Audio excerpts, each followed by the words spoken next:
Here's the thing about Tom Sheehan, who you just heard about. Yeah, and Dan Patrick. Okay, yeah. I knew that, actually. 60 Giants. Yeah. Sheehan, when he managed the 60 Giants, now he was best known, he played for the 1924 Pirates. Of course I would know this then, right? That won the World Series.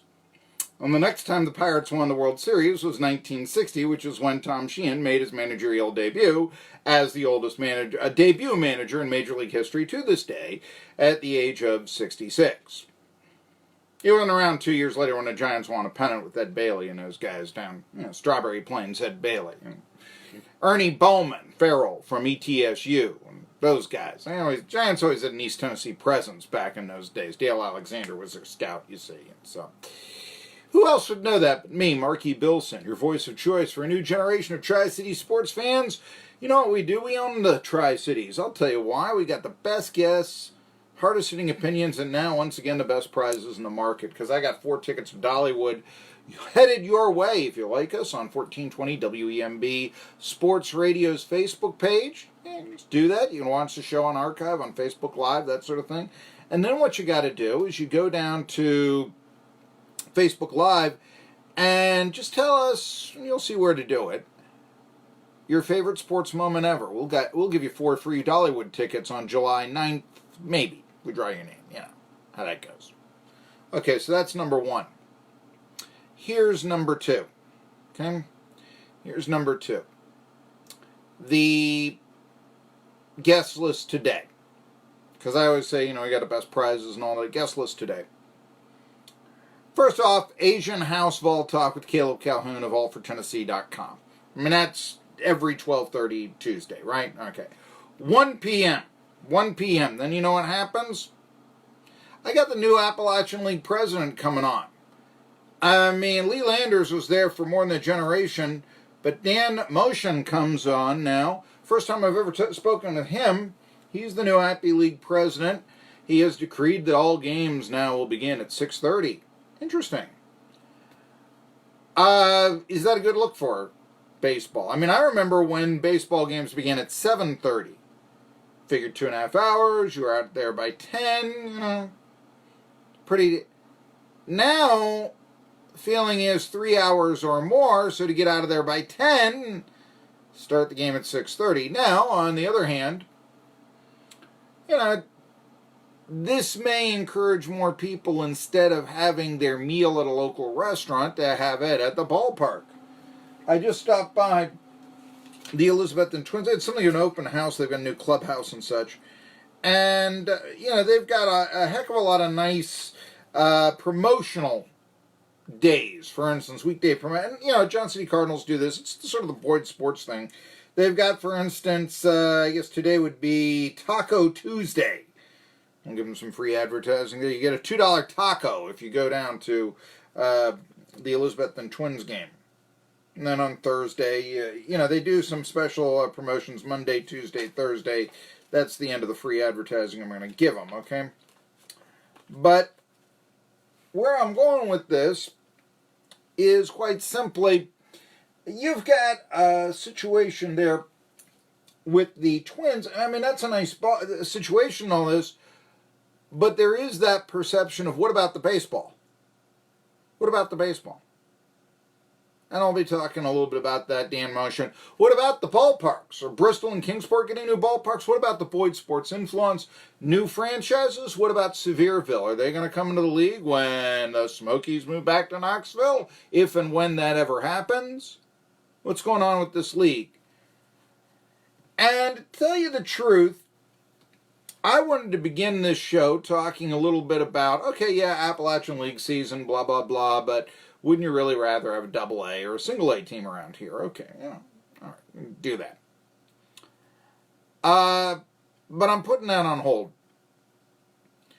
And I guess it's a way of basketball culture, which is what I want to begin talking about, and it's based on the shooting up there in Toronto, which is just appalling. I mean, by the way, I heard Dan Patrick, and they talked about, trying to beat the shift. Should baseball outlaw the shift? And baseball fans, being baseball fans, said, no, we don't like change in baseball. That's the thing. I can't understand how baseball, they understand, our fans don't like change. Let's change everything. That makes no sense. Regardless. And, I say that, and I know that, if you don't change, you don't grow, you die and all this, which is another reason why I'd kind of like a double-A team instead of the rookie leagues around here, but regardless. Here we go. I'm talking to I'm looking at this, and I see, or I listen to Dan Patrick, forgive me, I need to write this stuff down, but he threw this at me, and he talked about the shift. And one of his co-hosts said, you know what? The bunting against the shift, that's like underhand free throws in basketball. Nobody wants to do it. It's effective. Doesn't look cool. Rick Barry had, and I know that is old school, but Rick Barry had a tremendous shooting percentage. Shooting granny shots, let's call them. Underhand free throws. Just flip it into the bucket. That's all he did. He just flip it in from his waist. Never missed a shot, seemingly. Why didn't, when something is successful, everyone wants to do it. The shift has become ubiquitous because nobody's bunting against it, except for the one example that was given on the Dan Patrick show. But by and large, no, And you heard that Ryan Howard, Bryce Howard, the shift is killing their careers and all that. And they're too stubborn to change. Granny shot, I know I'm a 50% free throw shooter, but that looks stupid. No. Looks a lot stupider losing a ball game, but hey. Basketball culture, it looks cool. And so I want to talk a little bit about basketball culture. And I think it's time to do so. You heard about the Toronto Raptors parade yesterday. I've been to celebration parades before. I'm going to talk a little bit. Yeah, sometimes they get rowdy. I never quite understood some of them. I remember going to one, and a guy next to me is screaming out that the backup quarterback doesn't deserve a Super Bowl ring. Another one, they booed the punter. I never quite got that, to celebrate. Isn't it time to let that go now? Team won a Super Bowl. It's a good practice player, that backup quarterback. Had to be. They won a Super Bowl, right? Give him credit for that. It's time to let that guy's a bum go when you win the Super Bowl, all right? Here's the NBA championship. Okay. And there's a parade, and you've heard what happened. There was a shooting. Here's Lindsay Davis with the latest on the shooting. Noon during the Toronto Raptors victory parade in Nathan Phillips Square in Toronto. A sea of red. Fans dressed in red Raptors gear. Then a wave of people begin to run for their lives. What is happening? Oh my God. Oh, this is not good. The Toronto Police Operations Center posting on Twitter reports of woman shot. People running from area. Yeah. And I've actually got a picture of the women running from area up on my Medium page where I do my morning monologue, or my opening monologue. I guess it's now afternoon, right? Hey, 12:09, it's afternoon, so there you go. Here's more on the shooting. The investigation into this shooting is not over. Toronto police are making an appeal to the public in addition to asking people to call in with information. They're also asking people with video to upload it to their website. So there you go. Take a look at the picture on my just Marky, Billson, Medium. You'll see the shot, or you can follow me on both Twitter, and every day I post my monologue on Twitter before. You can get it before it comes on the show, folks. And also on Facebook. You can follow me on Facebook as well. There you go. And so you'll get the Medium stuff. You can follow me on Medium. Follow me on Marky Billson. You'll read everything. I got 300 archive monologues there to read if you were so inclined. But yeah, you want to do the monologue. You want to keep it local, guys. And today it's just like, I think it's more important to talk about people and to talk about culture. And all I have to do is really type in, I think it was basketball violence in a search engine, and it was 4 injured in shooting in Toronto Raptors NBA celebration.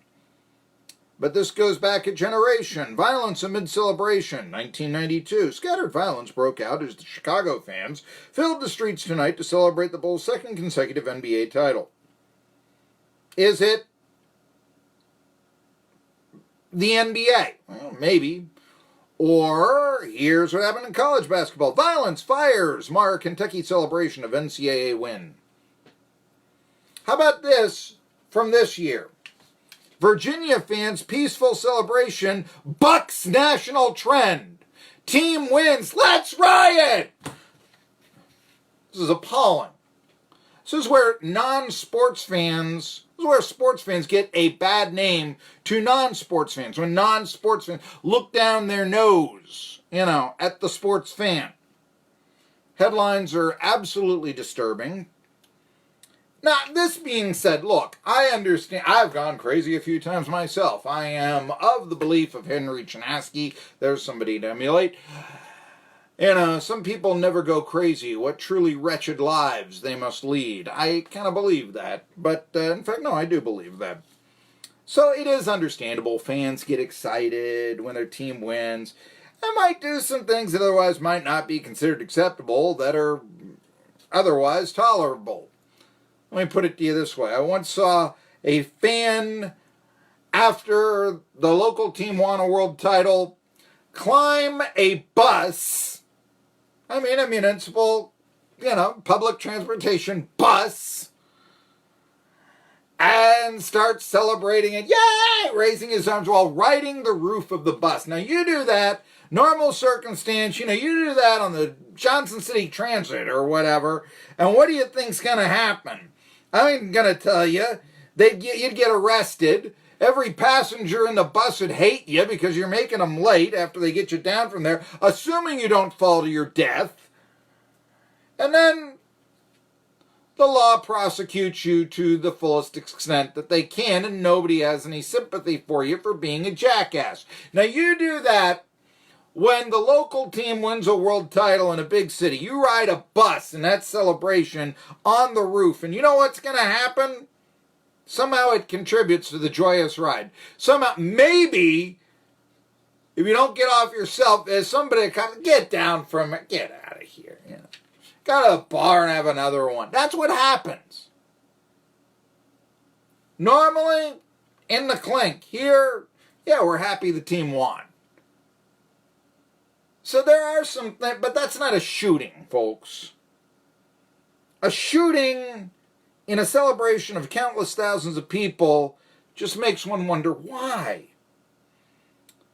And I mentioned this yesterday. The thought in my mind is that, the soccer riot overseas. And we're learning as soccer becomes more and more a part of American culture that these soccer riots are often extensions of political extremism. Fans called ultras, that sort of thing. And many in the United States are fearful of these tentacles slipping into American soccer culture, both on the left and also on the right. Now, everybody tries to say sports and politics do not mix. Actually, they've always mixed. Clearly they do, whether we like it or not. National Basketball Association Commissioner Adam Silver has even encouraged NBA figures to become political.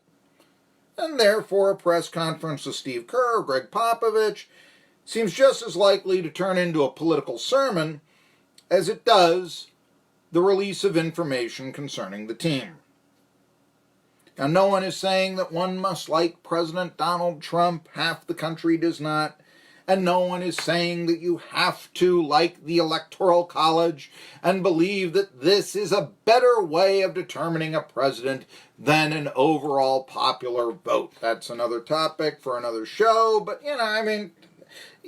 this is America. You're free to have your own political beliefs, assuming that this is not hurting others, assuming that they're not extremism. Neo-Nazis, beating people up, that sort of thing, okay? Who's the face of the NBA? LeBron James. Yeah, it's not Adam Silver. It's LeBron James. And he has, in going into media, driving around in the car with the ESPN personality, the shop, all that. He's come out and said president was appointed, not elected. That really does seem to me to be an extreme political opinion. What about this new movement? We cannot call NBA owners owners. They own the team. They're not owners. It's not politically correct. This is what I absolutely hate and I believe is the worst form of prejudice, and we see it all the time today, and it's finding hate where it doesn't exist. Well, that must mean slavery. Please. No, it doesn't. It means he owns a team. I'm the owner of my car out there. I'm not the governor. Okay? My mother is the owner of her house. I'm not a homeowner myself, but anyway, many of you listening, I'm sure are. You are the owner of your house, of your car, etc., etc. So, when it's taboo to call the owner of the team an owner, that tells me that the NBA is embracing political correctness to the extreme. Extreme culture. NBA culture. Devolving to where now the Toronto Raptors fans cheer their opponents' injuries and are shot in a victory celebration. Boy, that changing the name of the Washington team, that really worked out, didn't it? I'm Marky Billson. Yeah, I'm not an NBA fan for those reasons. Like I said, I posted up, why I am not an NBA fan. And when you're finding hate in owner, it's ridiculous. Tuck Falls, bottom of the hour. Caleb Calhoun, all for Tennessee. Sponsored by Asian House. It's officially Asian House Falls Talk with Caleb Calhoun and yours truly, Marky Billson. Appalachian League season begins today. I'll talk to the president at 1. And then I will talk to you in our next segment a little bit about the league and all this and what's going on. Tri-City Sports Now. Barter Theater is a world-renowned